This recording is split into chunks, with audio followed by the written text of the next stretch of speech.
Welcome to Tutorial Info. In this video, I'm going to show you how you can see the achievements in your Sonic Dash game using the Google Play Games app.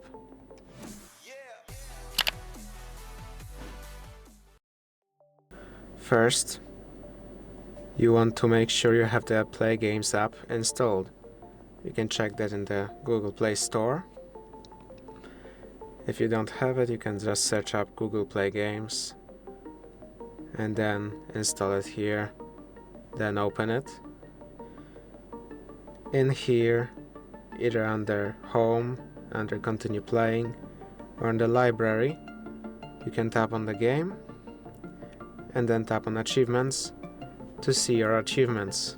You can see the unlocked ones right here, as well as the progress behind the ones that are still locked over in here.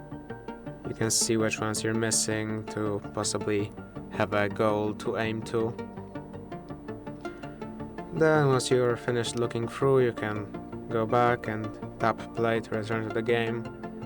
And that's it. If this video helped you, please consider subscribing, leave a like and a comment down below.